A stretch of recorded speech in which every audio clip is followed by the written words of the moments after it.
I'm Adam Webb. What you've seen running around your screen just now are a couple of the TV shows which have been running for several years on television stations here in Central Europe. I work for a person called Desiree Dubounet. Perhaps an interesting person, perhaps a spooky person, but I personally believe one of the most interesting people I've ever met.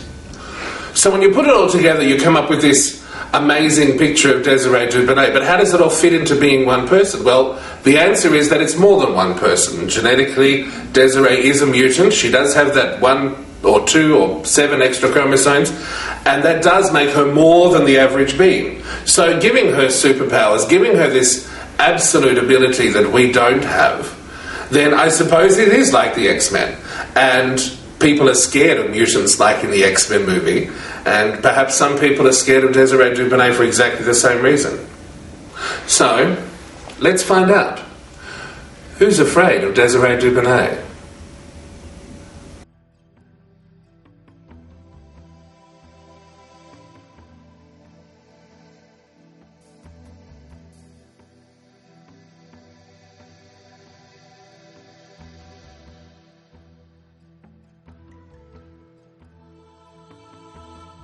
Ladies and gentlemen, kezdődjék a ma esti show. A színpadon fogadjátok szeretettel. Ladies and gentlemen, please welcome on the stage the shining star from the sky of Bohemian Lullaby, the queen of rock and roll.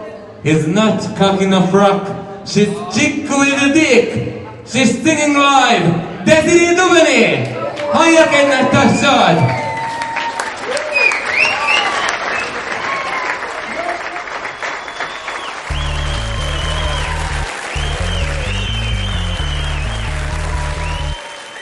Yeah, I'm a freaking cartoon character.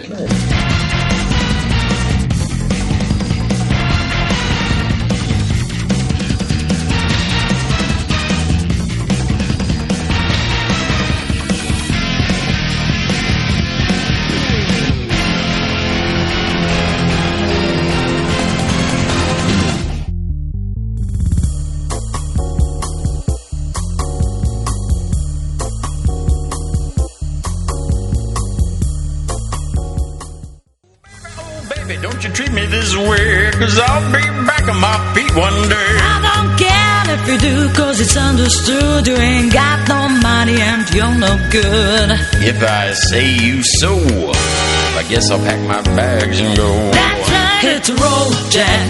Don't you come back no more, no more, no more, no more. Desi, Dr. Nelson, is a brilliant genius, fantastical, colorful, flamboyant, eccentric, amazing being. Hello, Desiree. How are you? I'm very good. How are you? I'm going to show you around my world. This is a very good day in the life of Desiree. Any messages? No. Okay, no messages. Normal day. This is the major office. This is Laventa, and this is where we make our medical software. I've worked with Dr. Nelson for probably about 7 years now, and he's a very interesting person because he's got tremendous energy and gets involved in many different things. I'll tell you more about this later. This is one of the computer offices where we edit our movies, edit our TV shows. We're working on a movie about the 1956 Hungarian Revolution now. He's working on that. We make a children's TV show. We're working on this station. I really believe that Desiree deserves the critical acclaim that's due to him. So we work in.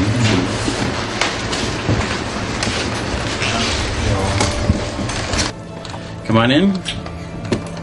This is the sound room. The first time that I heard of Desiree, I must say that I was pretty apprehensive. But after I investigated and I actually heard, I was, to put it simply, blown away. I was very impressed. It's incredible. I've recorded about 300 different songs, and with the movies and everything, I've recorded some 37 albums. Your own original material? Probably 10% original material. I have about 15 original songs. And then I do Elvis. I do a lot of things. What do you got, Istvan? Can you play us something? We don't have the speakers in here, though. A little Tammy Wynette? Yeah, do you have Stand By Your Man? Very nice. I have that. I've done that. So this is my one. I'm going to come back here later today, and I'm going to record something. Okay. As a music producer, I hear things all the time, and I can honestly say his voice is world class. I know that voice.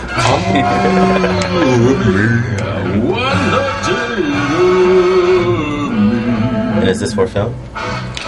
This is for an album. I recorded all the old songs. Oh, okay, super. You're good. How about Mad Dogs and Englishmen? But I recorded a whole bunch of oldies. And these are for like separate CD Mac the projects? Knife. Yeah, it's a separate CD. Smoke It's in Your Eyes. Oh, super. Unforgettable. The standards. The interesting thing that I've always liked about Bill was that he says to be non-judgmental.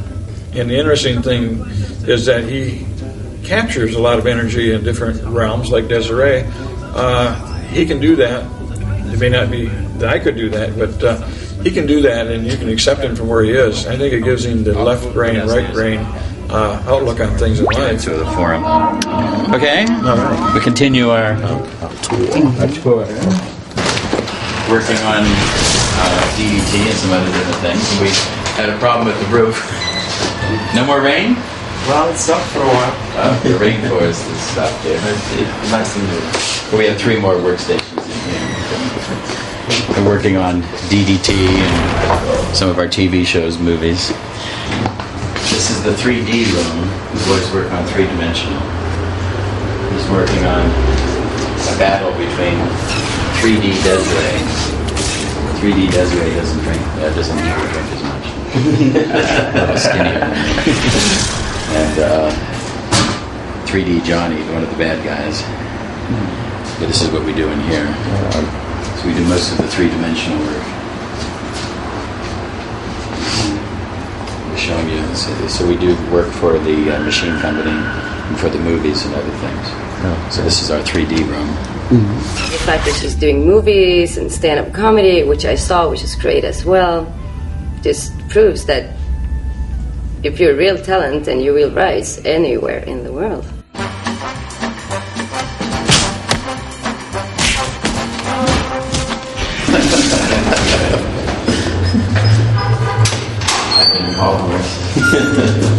This is where I live.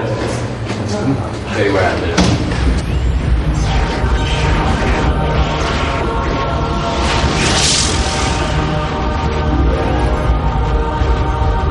Here's our kitchen.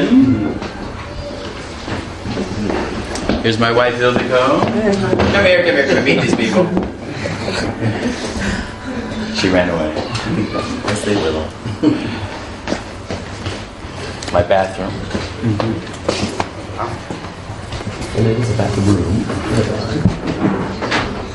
Big bath. I told Ildiko I needed a bathtub.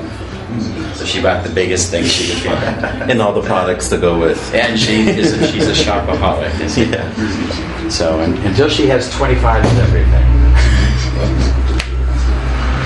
This is just Desiree's master closet. Okay.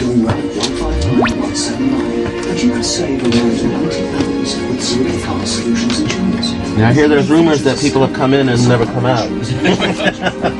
Every now and then we find a poor lot. Yeah. Desiree?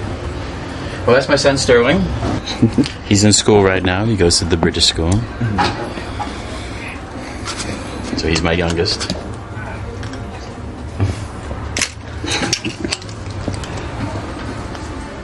We have a ghost that comes into the house. Yeah. Stops right here. He turns, he looks at me in the bed, and then he walks out. And he'll do that 10 or 12 times a night. And Sterling will see him, Ildiko's seen him. This is the only ghost that I've seen in the whole house, but other people said there's other ones. They say there's a poker game on the second floor. Yeah. You know, but this is the one ghost that I've seen. This is our TV room.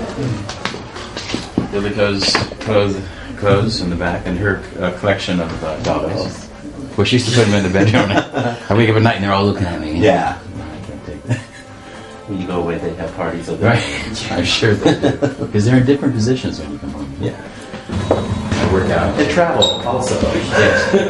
See, the customs people don't realize that actually we're smugglers. We smuggle in suitcases. This is Ildiko's office, etc. And here we have a picture. This is one of the early portraits of Leonardo da Vinci. This is supposed to be the same woman who's the Mona Lisa. Mm-hmm. And now historians know that this is actually a self-portrait. Leonardo da Vinci was arrested at the age of 19 for posing as a woman and offering to have sex. Yeah. When they came to the court case, the people that he did that to, the witnesses, were gone. But if you look at the picture and look at the hand, mm-hmm. you could definitely tell. That's his clue. Because that's a self-portrait. See the hand of a painter, a man's hand. And if you look, they check the eye distance of the eyes and the nature of the face, and this is a self-portrait when he was young.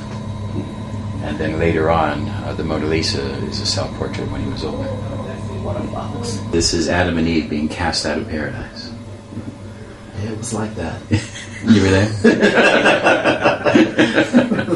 You had the apple and the... Well, yeah. So, this is my little clinic. This is where we see patients. Mark, he's created a platform to heal the world. He's created a device that is beyond our cognition. He's created so many amazing... He's planted so many seeds in the world to help us unite, unify, heal, raise our consciousness, be more loving, be more strong, be more expressive. This is where we see patients, and then Ildiko wanted to build the waterfalls. And it has smoke coming out of it. That sounds very good. She's that type of person. Can't wait to use that.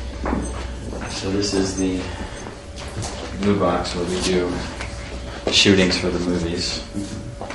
And this is, when I built it, was the largest blue box in all of Hungary.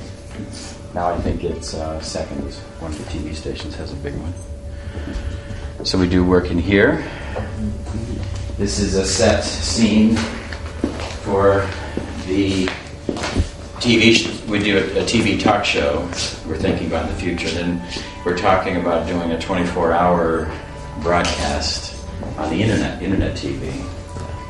And we'll be using this for news and different things. So we've been setting this up, putting in the lights. We haven't finished it yet. And we'll go downstairs.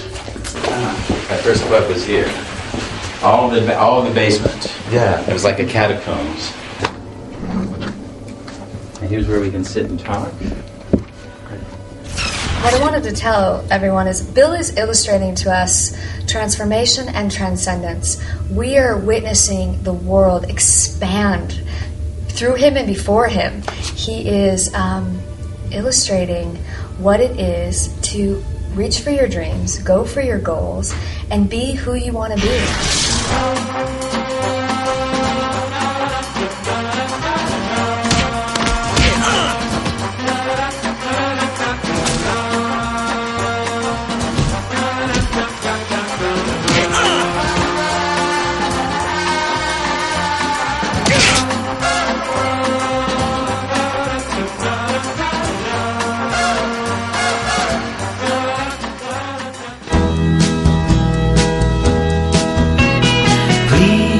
Lock me away, and don't forget the day inside where I hide with my loneliness.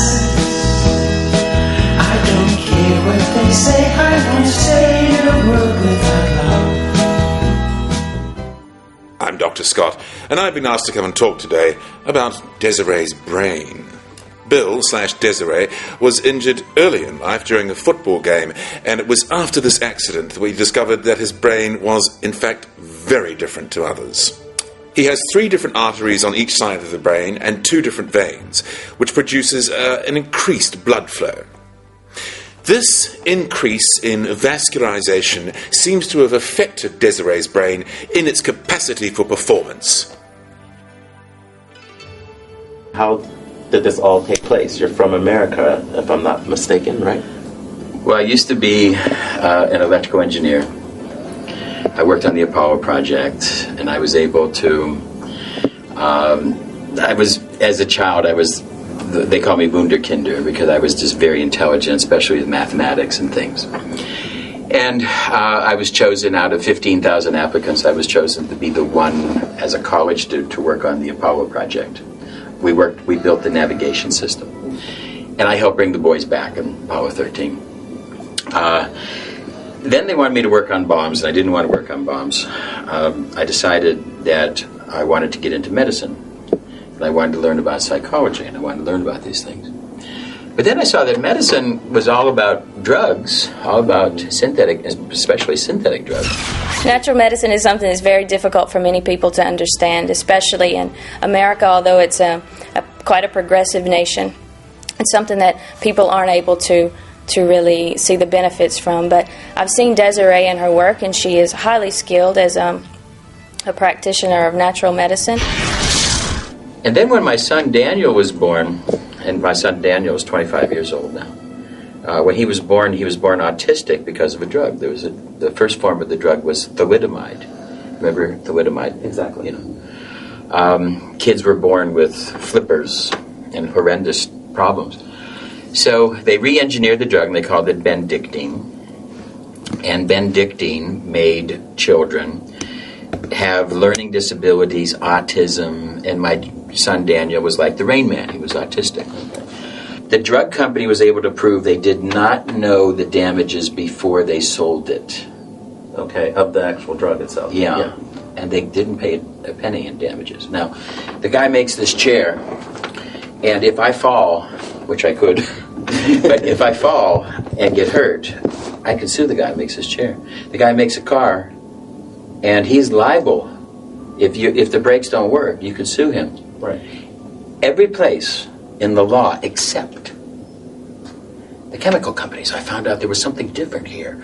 We have to prove they knew it was going to hurt and still sold it. Right. And that was the basis of the cigarette thing, when all these cigarette executives had their hand on the Bible, you know, and they said, oh, we don't believe the cigarettes are addictive. We don't believe they cause cancer. Because we had to prove they knew it was going to hurt and still sold it. And these all American companies. Yes, the American law on product liability does not extend to the drug companies. We've given them some type of proviso. As I started to check into this, to the horror, I found out that all of the synthetic drugs made were risky, dangerous, and that they were all patterned off of some natural medicine, and the natural medicine had much more safety.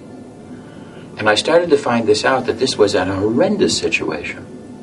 USA Today had the story, 75% of all drugs credentialed by the FDA involve some type of buyout, promises, jobs, grants, etc. I started to become very unpopular. In the States? with the drug companies. Okay. I had a lot of different problems with them. So I made a machine in 1989. I got it registered in America to measure the body electric. We could see the body electric. Brainwave, heart rate, changes inside your body electric. 1990, I then registered a machine that would treat the body electric. 1991, I was talking to the FDA, and I said, I got this machine that diagnoses, and I got this machine that treats, so I'm going to put them together, and when I find a problem in the brainwave, I'll fix it. And the FDA went crazy. The American FDA was, you can't do that. Based upon? And I said, why? Yeah. And they said, we don't have to answer that question. You don't have to answer that question. Okay. The FDA put more and more pressure on me because I was asked by the acupuncturist to credential acupuncture needles. Acupuncturists came to me. In 1976, they made a law in America to all medical devices had to be registered. They did not register acupuncture needles. The law says if it was in commerce before 1976, it should be grandfathered in. I found a receipt that George Washington bought acupuncture needles in 1776. We beat the deadline by a smidge. Just, you know? Yeah, just a little. They still didn't want a credential. I wrote up a 350-page paper showing that acupuncture needles should be registered. They then started an investigation against me at the FDA, because as long as there was an investigation against me and or a felony, my 350-page treatise would be moved to the back of the line. Okay. Would not be considered. This is the Sworn on the Altar movie. Right, okay. Now, I made a movie about this. So, eventually I was arrested, took to court. On Leap Day 1996, Judge Mach, the Oklahoma City bombing judge, he was my judge. Okay. And he came out, and you'll see this in the movie, and he comes out, and he says, I don't think this man committed any crime. What was the actual crime they were? Mail fraud. Mail fraud, okay. That's what their old standby that they try to use with everybody. Capone. Right. Yeah, that was me. Yeah. So the FDA dropped the case. They bumped me, winked at me, and said, we'll just get a new judge. Because this judge was now unfriendly to them. During that 2 weeks, after the case was dropped and the investigation was lifted, my paper came to the front in the FDA, and 2 weeks later, the FDA made acupuncture needles registered medical equipment. I had beaten the FDA. Right. 6 months later, they went and got a new indictment against me. There has been an indictment against me in America ever since. Mm-hmm. We have given the drug companies so much power to destroy our freedom of speech, destroy product liability, to destroy our way of life and destroy our children, and that now iatrogenic doctor-caused drugs, diseases, is the number 2 cause of death in America. Mm-hmm. And so, actually, in this sense, you're living in exile. Yes, I left America to find freedom. Yeah. I left America to find freedom. So I came here, I built the machine. The machine's registered in Europe. I now have registered the machine back into America. Okay. We sell the machine around the world. Where it's combined, and it does both. And it does both. We're able to do this. And now it's a major technology all around the world, including America. And that's what I do. And I go around and lecture. I've seen Desiree and her work and the way that she has helped many people and the way that she is able to make a connection. And I started making movies to tell the story. Yeah, and Desiree's movies are simply amazing. I mean, I always was a big fan of John Waters, but I've always found Desiree to be much more poignant, much deeper. I started making movies to tell the different story. And this is the birth of Desiree. No, Desiree gets born a different way. You're reborn over and over again.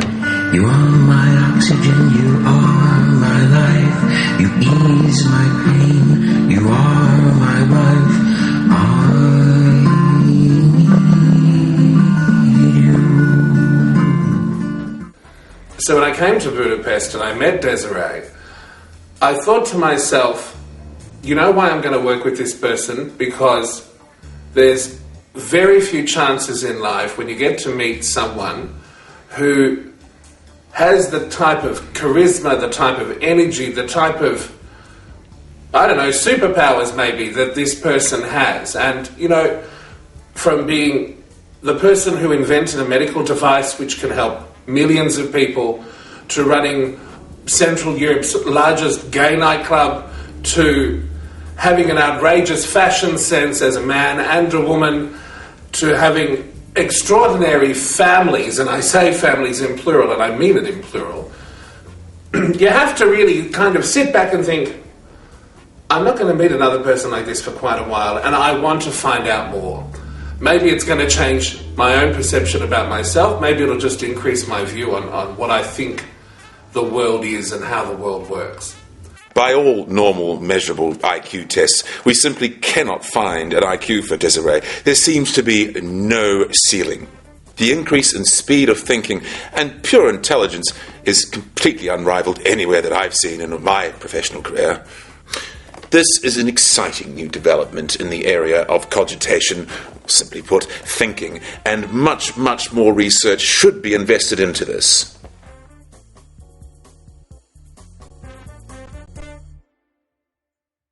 Okay, I'll tell you that story. How did Desiree get born? My father was born. When he was born, the penis was so small and pulled back that they thought it was female. The doctor actually checked his birth certificate female and asked my grandparents, asked them, what's the baby's name? They said Billy. And he put down Billie, which is the female spelling of Billy, because they thought it was a female. A week later, the penis popped out. They went back and they changed the birth certificate to male. Mm-hmm. But the name Billy is still there. That's my father's name. Right. Now, my dad grew up in a society, and he became extremely homophobic, extremely afraid of blacks, and just a very judgmental, an Archie Bunker, type, I was a young kid, and I had all these feelings of female inside me, and of course I pushed them down under, in America, and you got a dick, you're a man, okay, done. Right. So the Brady Bunch. And I was, I had pushed this underneath. It was a kind of like a secret that I wouldn't tell anybody. Couldn't possibly tell anybody. So I grew up with the idea and really liking women's clothes and etc., but I, held it under. I came to, I got married, my first wife, and all of a sudden now there's female clothes in the closet. It's kind of hard to resist, Does she have good taste? Not bad. She was kind of trashy. My first wife was really trashy. All right. So, which I like trashy women. Some of my best friends. So, then one day I told her, I came out and I dressed for her, and I told her, and she said, bye, go, adios. Okay, so I got married a second time. We had 2 kids, Terry and I. And we were together 10 years. Finally, one day I told her, I look better in that dress than you do. And, that was the straw. Actually, Daniel created the biggest problem for us because she did not know how to handle Daniel. She didn't know how to handle Daniel. That was our biggest problem. But this was the straw that broke the camel's back, and we separated. I had a third marriage for almost 10 years. Same thing. In the States as well? In the States. Okay. And I could be a man for a couple months in my mind. Then afterwards, in order for me to continue a sexual relationship, I could only continue if I thought that I was the female. We're witnessing a person who is expressing their full being without fear, and it's an amazing, beautiful thing to witness. So when I came to Budapest, I was working, and a second story I got to tell because this is the way it happens. I was doing my research, and one of the things I researched about was AIDS. Desiree as a medical doctor is one of the best that I've ever seen. I had done cancer research in Kiev, extensive cancer research in Kiev. We were able to show incredible results, absolutely incredible results of how incredibly superior and more safe natural chemotherapy was than synthetic. Yes. So that was incredible, and that's the work I was doing in Kiev. I had then was doing AIDS work here in Budapest, and I had been able to prove that what kills the AIDS patients is not the AIDS virus, but a combination of AIDS virus with antibiotics. Okay. The more antibiotics you give an AIDS patient, the faster he'll die. The two largest populations of AIDS were the homosexuals and young children. The two populations where we pump antibiotics. Antibiotics are used in the homosexual population because of the rampant, syphilis and etc. And this is why they were dying, etc., and having the big problem, and children as well. And I was able to successfully prove this in a story. Little guy from Russia, little doctor, and I was given the paper at Singapore, the World Conference in Singapore, and a World Conference here in Budapest. I was able to show all this. And a guy invited me to come to Romania to this AIDS hospital. Check him out with my machine. I decided, okay, I was a naive schmuck. This is 1996, and I went there. And when I got there, it turned out it was not an AIDS hospital. They had told everybody to keep people away. It was a pedophile ring. Something completely different. My whole life had been about medicine, and all of a sudden now this pedophile ring was operating here, and the last thing they wanted was a doctor who would be able to tell the secret to the world that these were not AIDS. They stripped my clothes, tied me to a table. This is the movie Greatest Sin. Okay. They tied me to a table, put a wire around my neck. When you don't get oxygen, the world changes. Oxygen is really cool. It's important. It's really cool. All I can say is that for the hours, and as they put a bag over my head, and for hours he would come in making sure I couldn't sleep, dragging a knife all over my body and saying he's going to kill me. Well, okay, not now. I'll come back. The macho man, the John Wayne that I had grown up with, all of the John Wayne inside me died on that table. The macho man, the male, all of that died. The female character inside me hung on. It was really the female. It was the Desiree inside me that hung on. And the guy came in, and I was able to get one hand free.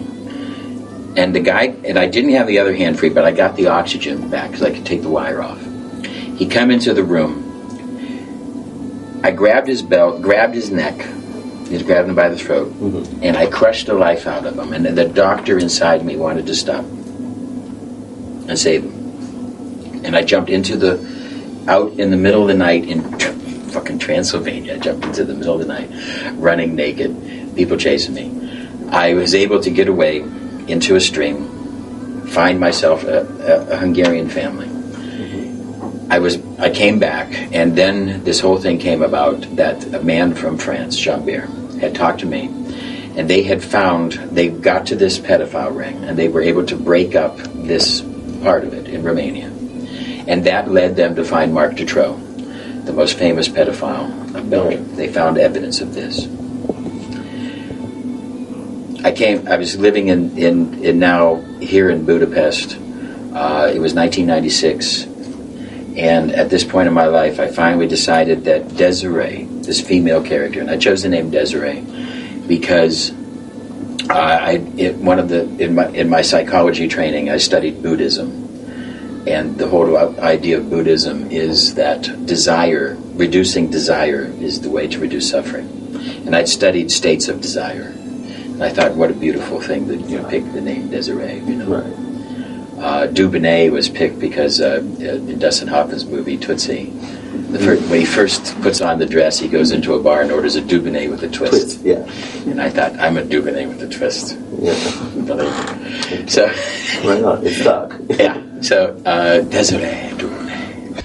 She really transcends art in many ways. She's so talented and so multidimensional that it's hard to know which Desiree you're going to meet. Ildiko and I were together, and I was, falling in love with her. But I said, "Listen, I got to tell her who I am." And she's Hungarian. She's Hungarian. Yeah. And I was sweating bullets, and finally I decided, because in all the other relationships I would only say after 10 years.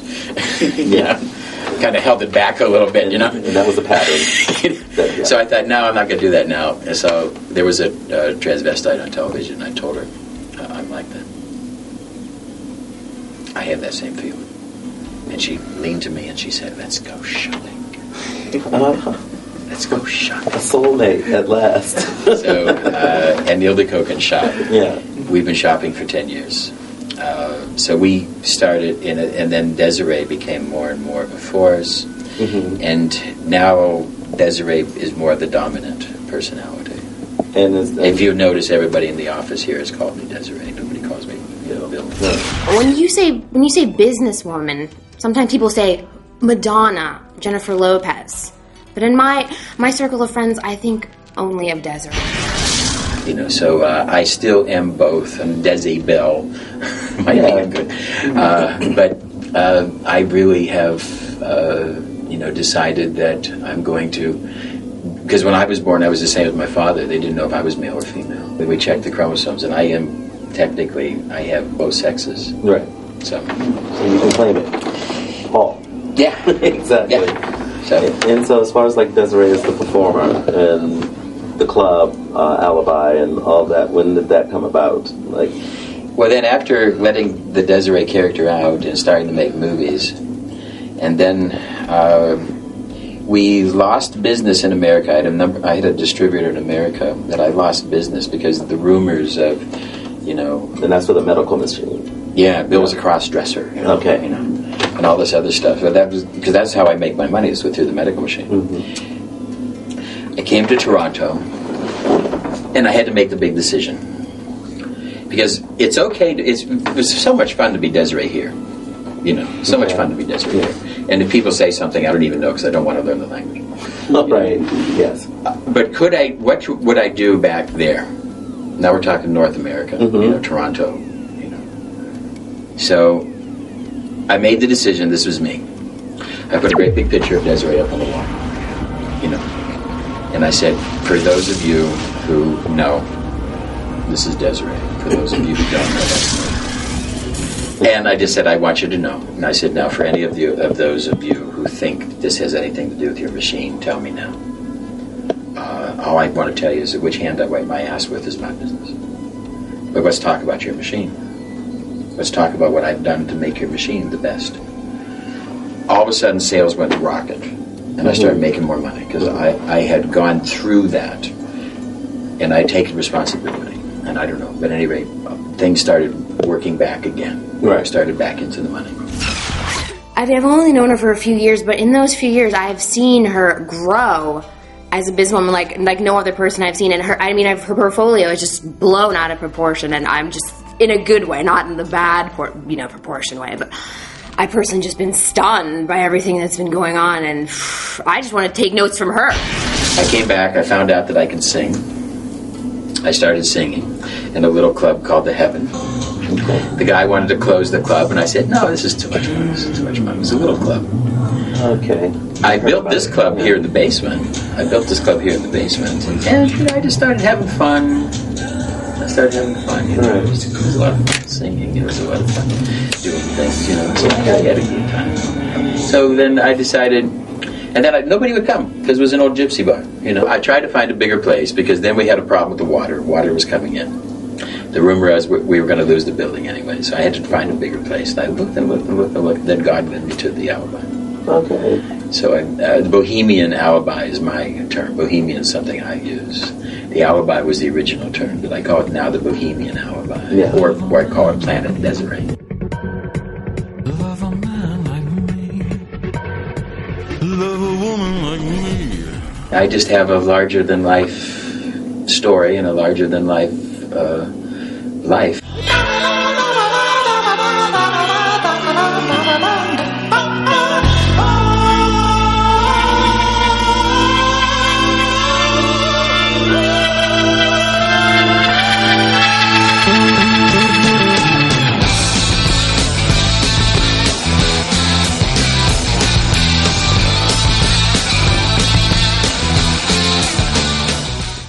because Desiree is the only person I've ever met who does not judge anything. Things make her angry, of course things make her angry, and normally I'm the one that cops it when she gets angry, but that's what friends are for. But other than getting angry, nothing is in the way of her creativity. Nothing stops her from doing or being whatever she wants to do or whoever she wants to be. And I know that sounds really easy, and I know it's really easy to say, but it's really difficult to do. Really difficult to do.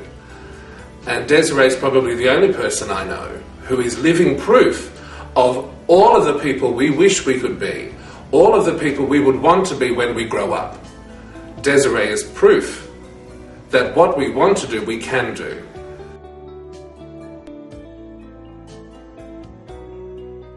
How do you think that by doing what you're doing and being uninhibited by fear, social fear or anything like that it in turn creates fear in other people and subsequently stifles what you're trying to accomplish on a social level? That's very interesting, because you're implying that by me being fearless and being so much free to be me, that would make other people afraid. And that's probably very valid. It's probably very true. Most people are afraid to meet me because they're afraid that my fearlessness would rub off on them. Very interesting. The number one fear of people in America is public speaking. People fear public speaking more than death. Why? They fear humiliation. And this is what I think is a problem with the homosexuals, because what are you afraid of? Ultimately, what could you possibly be afraid of? You could only be maximally afraid of humiliation because the chick you took home has a dick. Or you touched somebody, or whatever. But the ultimate fear is humiliation. Well, if that's your life, we all go through this humiliation. What's the big deal? Will Rogers said it best when he said that the highest sign of mental stability is being able to laugh at yourself. And I think that if you can laugh at yourself, you can recognize that what's wrong with the little humiliation here? It just makes you humble. That's what it's all about. Humiliation, humility. What's wrong with being humble? Why do people have to put themselves on some type of pedestal? My life was so much better when I got off of the doctor, professor pedestal. The doctor of medicine, the professor of medicine. I taught medicine here at Semmelweis, #1 university in all of Hungary. For 4 years, I was a professor of medicine. And when I got off of that pedestal and this just became me, and then I don't care, the chick with the dick, the man with the dress, I think it really made statements, but I guess I see what you're saying, that could affect other people. If I may, how did you go through the process of being completely released from your fear? Was it just... I've always had a low sensor. I've never been one of those anal retentive people that looked at everything. But when I decided that male and female were not contradictory, that they could be in the same place at the same time, and that's what they say about geniuses, that Einstein recognized that an object that's falling is at rest, that two supposedly different things could be equal, they're at the same time. And they call it Janusian psychology, where you can look both ways. Janus was a god of Rome who looked in and out. And being able to see that was supposed to be genius. And I've always been able to do that. But when I finally really went that last going male and female, my mind just opened up. And as I started to see the world from the female side and the male side, it opened up my mind to the machine. It opened up my mind, and instead of worrying about what not to put in the machine, I just started putting anything that worked into the machine. And I started putting anything that worked into life. And then my voice and my creation and my movies, everything just got better. I was filled with creativity. And there's an energy of creativity and there's an energy of preservation. And I just found this energy of creativity. So many other people have the energy of preservation. They want to preserve things the way they are. They don't want things to change. And I think that we need both in this world. And I'm just a creative being. Get mad, doctor. Body language. Body language. Body.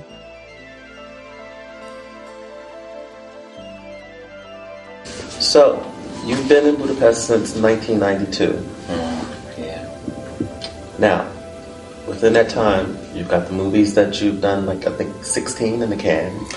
I have shot 18 movies. Okay. We have finished 12 of them that are pretty much done. Mm-hmm. And the other ones are in some state of editing process. Okay. And they range from like topics that are close to you, like. Well, 3 of them are directly about the medicine, personal stories. 2 of them are about the pedophile issue. All right. The silliest one is where we took a group of transvestites that saved the world from a nuclear bomb. Okay. And the theme of it is as a man thinks he is, because I'm trying to explain that. Then we made the movie about the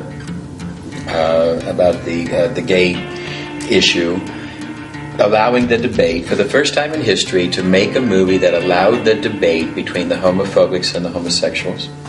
And I allowed the debate from the homophobics. And I've made movies. We shot a movie in Africa, a safari movie.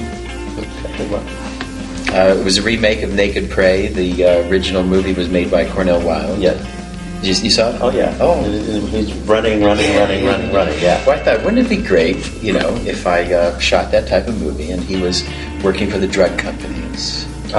You see? So he tied back in. But he had to learn the natural medicine to survive.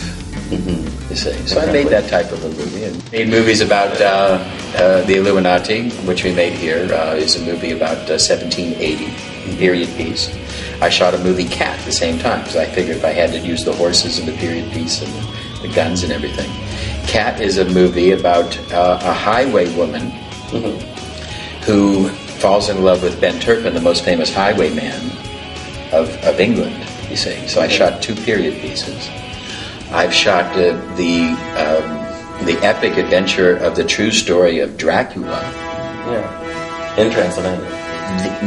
450 movies made about Dracula and vampires. One of the most, if not the most, prevalent topic in all movies. Mm-hmm. And nobody has ever told the true story. Yeah. In Coppola's Dracula, the first 3 minutes is the true story. Okay. And then, of course, Dracula comes back later. But that first 3 minutes, we made that the whole movie. Yes. Shot it in Transylvania with Transylvanians, 600 Transylvanians. Yeah. We were there, and I wanted to hire Romanian extras. And they said, well, how much would I pay? I said, I'll pay $5 a day. Yeah. And be in the battle scenes. They said, cool. How about if we bring a horse? How many horses? I said, I need 10 horses. I said, I'll pay $7 if you bring a horse. Okay, $5 without a horse. Yeah. $7 without. I had 175 horses in the ship. They have that many horses there, eh? So if I'm going to do a movie about that, I wanted to dot every I. Why is Romania Romania? Mm-hmm.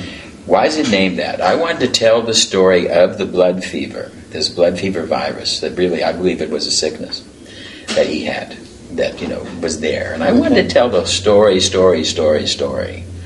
I'm going to do it, I wanted to do it thorough. I've made some incredible movies, and I can't get interest. As a lawyer, I see forms of injustice every day, and I think that the travesty that has occurred in this situation with Desiree's movies is completely an outrage. As far as getting them shown, or? I can't. The best way to describe the problem, in that pedophile issue case, it turns out that Jean Baer, the Frenchman, liaison to me in 1997 was found with a bullet in his brain.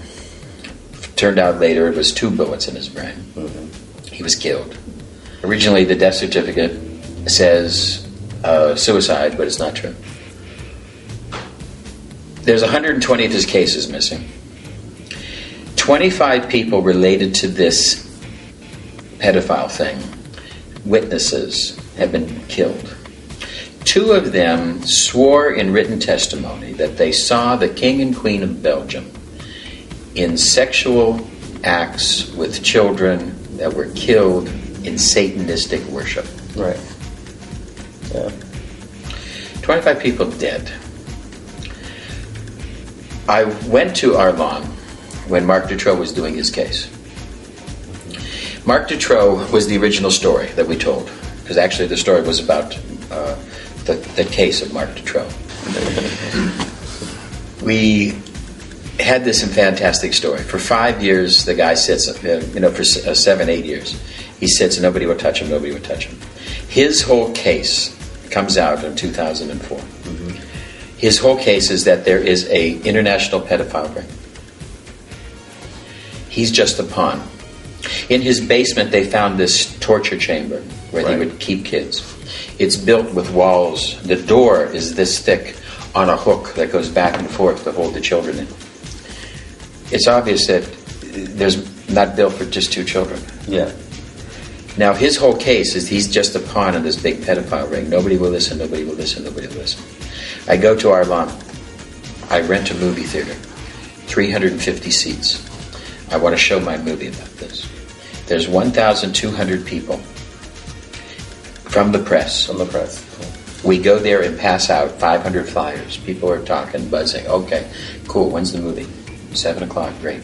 The case is over at 5. I chose 7. That would give them enough time to come grab some food, because I was right next to the restaurant. The biggest hotel. Lots of interest. Nobody shows. One guy from RTL comes. He said, I don't want to watch your movie. He says, we know Marc Dutroux was in Romania. We know he was part of this ring. We know the ring exists. And I said, well, why don't you tell people? Isn't that like your job? Change the subject, walked away.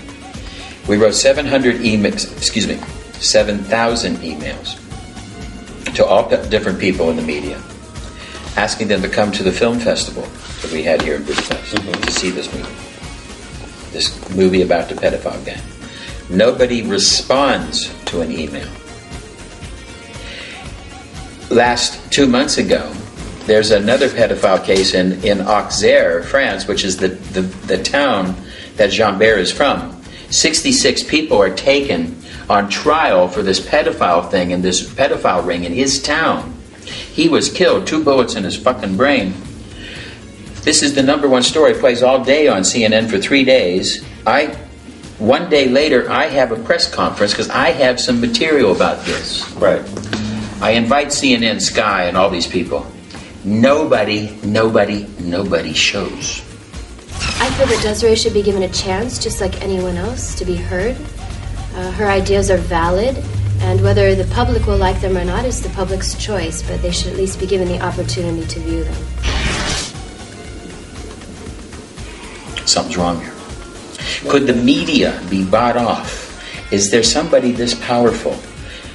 I take a stand against the drug companies. I take a stand against these pedophile rings. I'm here to do this. I'm guided. I make movies. I make an afternoon at the movies in entertainment. Yeah. I do this type of thing, and nobody. Something is wrong. It isn't just that I've made 1 or 2 movies. I've made now 12 movies that I've finished. I've gotten out there. Here, what are you afraid of? Next year, the first day after George Bush got elected, the day after George Bush gets elected, he makes a big announcement that he doesn't even like the fact that gays could get married in Massachusetts. That bugs him. Yeah. He wants to have a national amendment to let the American people vote so that it will be completely illegal to ever allow any gays to be married in his country. Something's wrong here. there is some force that's trying to stop my work from coming to the silver screen. That can only happen because I think that there are some, I believe, and this might sound like I'm going too far, but I believe that there is an Illuminati. I don't believe that there's a card-carrying group of people that have a secret handshake. I don't believe that. I'm not going to show you my Illuminati card. I don't believe that. I believe there's a bunch of really, really rich people who get together because and they do. We know that they have their little organizations, and I think they kind of wink at each other. Mm-hmm. And there's certain things that they're going to allow or not allow. Michael Moore said, and I believe, there's 6 major media corporations that control every bit of media. Every music you hear on radio, every book that's published, every movie that you see, every bit of television. Mm-hmm. 6 corporations that control that. And if you get awry of those 6 corporations, they can keep you off. And I think that's what's happened. That massive amount of money that those people make is threatened by what I'm saying. I don't believe that it's just the fact that I make shitty movies. I don't believe that they're shitty movies. But even if they're shitty movies, somehow or another I'd get some type of... You at least would think that somebody would write you to tell you that your movie was shitty. Exactly. At least that much. Exactly. So, somebody would come to sit in front of the movie out of those 350 seats. Somebody would sit there and fall asleep and get up and insult me. Right. Or whatever, Right. So then your response to it is to either lay the mantle down and give up, or you can do the TV route, or what? I'm not the kind of person that gives up. That's what I thought. Okay. It ain't in the genes. So what's the master plan?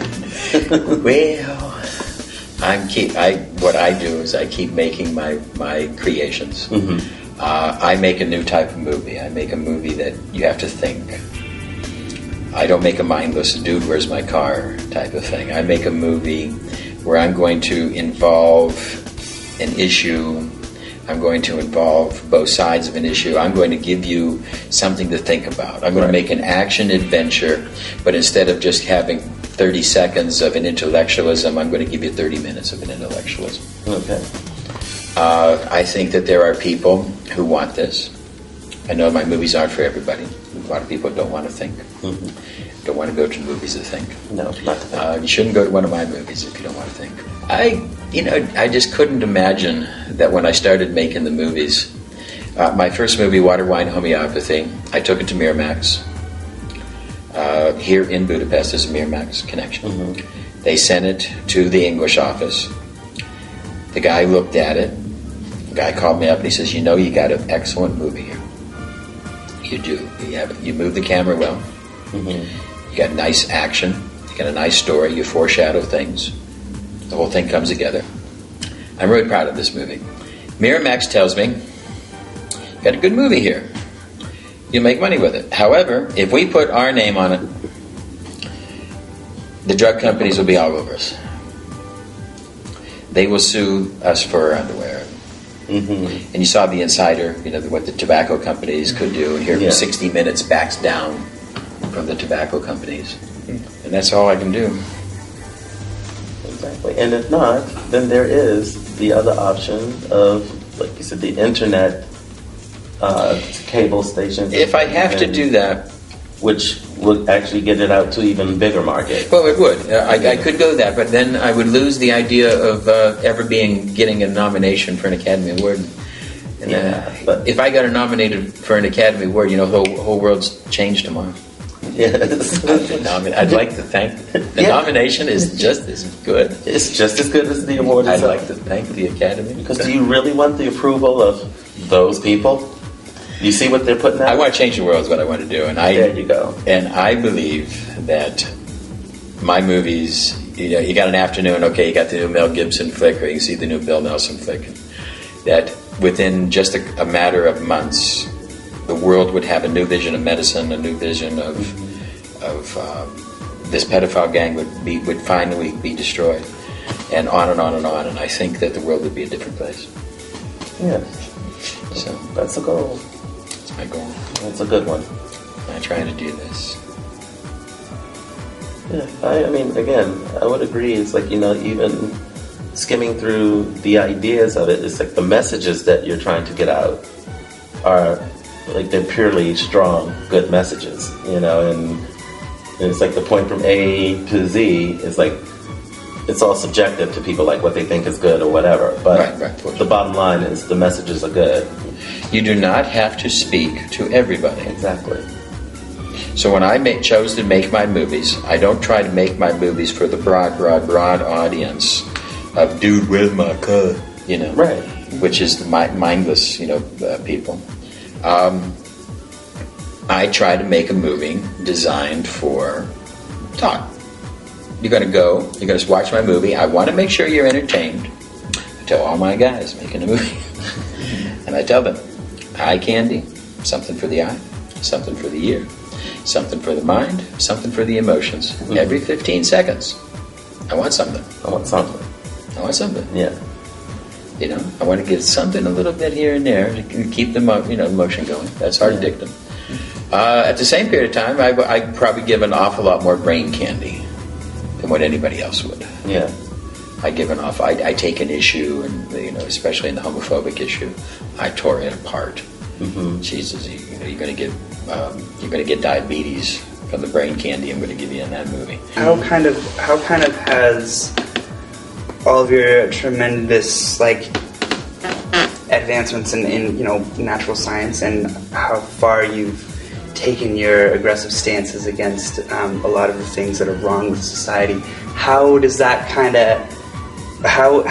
happen simultaneously with this tremendously animated cartoon-like character who is also the owner of one of the hottest clubs in Budapest here?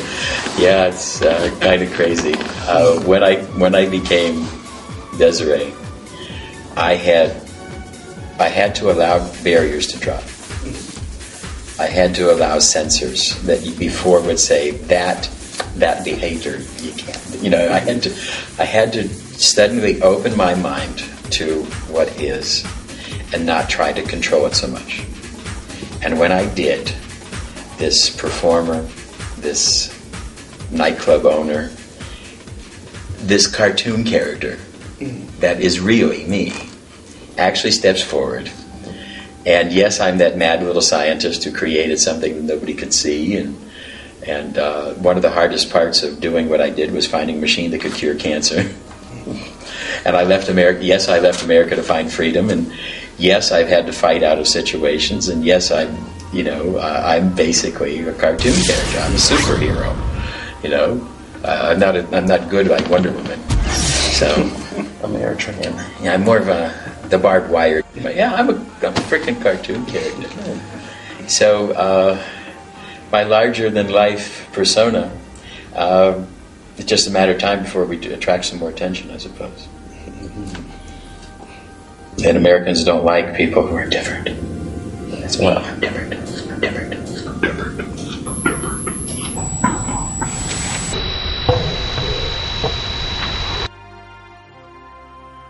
Yes, I have taken a look at Desiree's portfolio, and what word would come to mind? I think the word would be impeccable. She really transcends art in many ways. Desiree as a medical doctor is one of the best that I've ever seen. His compassion in his heart is so huge, and his ability to express himself and to tell stories, and his smile is so beautiful and big, and he just lights up a room. As a music producer, I hear things all the time, and I can honestly say his voice is world class. I realized that she's doing a really, really good job, and it's just amazing. To make one movie as an independent filmmaker is nearly impossible, and yet to make 18 is a feat of enormous measures. And that's one of the reasons why I'm still with the man or the woman, because, he's right on what he's doing. Businesswoman. So talented. Highly skilled. Transformation and transcendence. world class. Really, really good job. Ideas are valid. Tremendous energy. I think the word that would stand out the most for Desiree would be clarity of mind.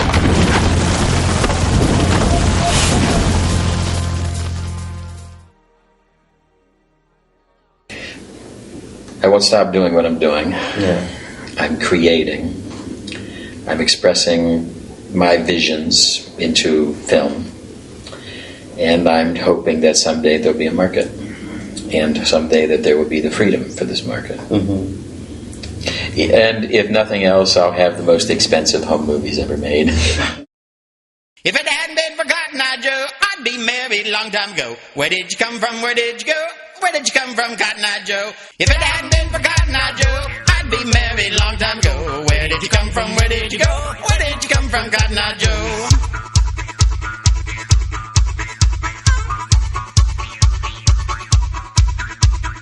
If it hadn't been for Cotton Eye Joe, I'd be married a long time ago. Where did you come from? Where did you go? Where did you come from, Cotton Eye Joe?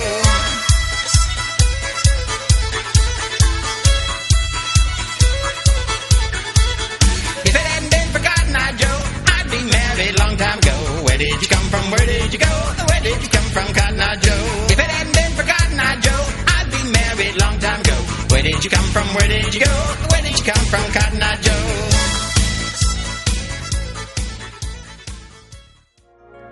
Well, that's the end of that. I hope you enjoyed it. Let me tell you, as a true friend of Desiree Dubounet, I can state firmly that everything that you did see is true. And I hope that you appreciate it. And if you want to know more, and if you want to find out more, and if you want to meet Desiree Dubounet, then the only thing you have to do is come to Bohemian Alibi Uluoyud 45 in Budapest. I'll be standing there at the door with a glass of champagne. Come along. Anytime you like, I'll be waiting.